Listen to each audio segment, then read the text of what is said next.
I'm a commercial diver. I lost 60 pounds and almost all the watches in my collection stopped fitting. And this is how much weight I lost.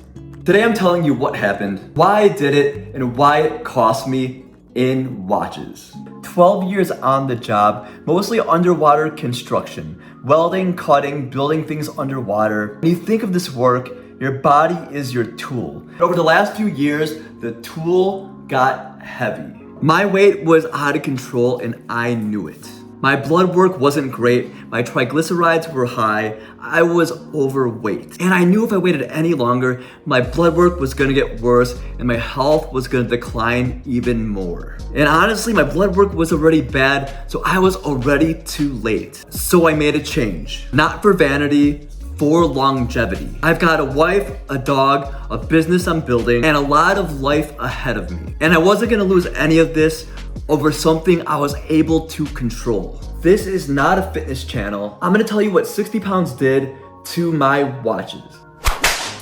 So before I lost 60 pounds, I was at 7¼ inch wrist. And right now, as you can see, I'm right below 7 inches, a little above 6¾ So a smidge below 7 inches. That's almost ½ an inch. It doesn't sound like much, but in watch terms, that's 1 or 2 links out of every bracelet I own. That's the difference between a watch being snug on your wrist to a watch sliding down. Losing that ½ an inch on my wrist completely changed everything. So this is me when I started, and this is me now. Same hobby, same watches, completely different wrist, and a completely different life. I do have my TUDOR Pelagos on Uncle Strap's Jubilee style bracelet, which I love, but this is one of the few watches where I didn't have to adjust the OEM bracelet because it had that T-fit clasp. The work watch survived my weight loss because TUDOR built it to.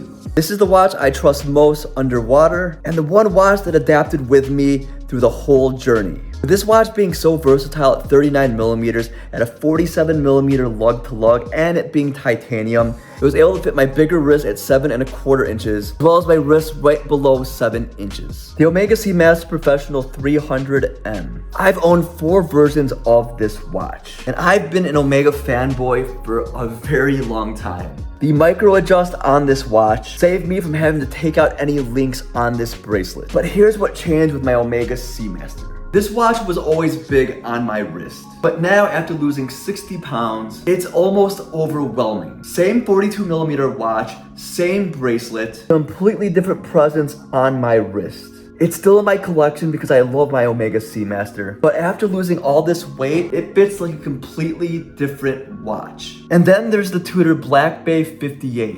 Same size as my Pelagos 39, no dive extension on the OEM bracelet, but after my wrist shrank, I realized I had 2 39mm TUDOR divers doing the same job, and the Pelagos was doing it better. I sold my Black Bay 58 last week. If you saw that video, this is the bigger picture. The sale wasn't just because of one watch, it was about my entire collection getting reorganized around a body that changed. Now my 39mm Rolex Explorer 1. I bought it when I was at my heaviest or close to my heaviest, back when 39mm felt small on me. Now, it still wears great, but I keep thinking about the 36mm Explorer. The same watch, smaller case. A year ago, I wouldn't even think about me talking about purchasing a 36mm watch.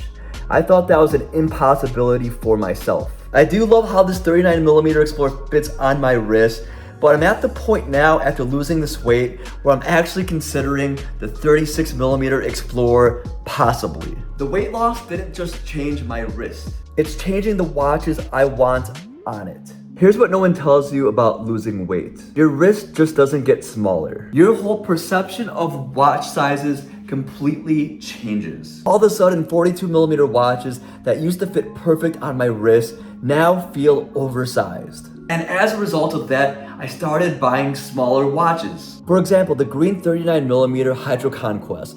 I may have got the 42 before, but since I lost the weight, I went with the 39. And next week, I'm unboxing my first 36mm watch. The first watch I bought because of my weight loss, not in spite of it. This whole thing taught me something about watches I did not expect. We talk about watches like they're permanent, but really they're not.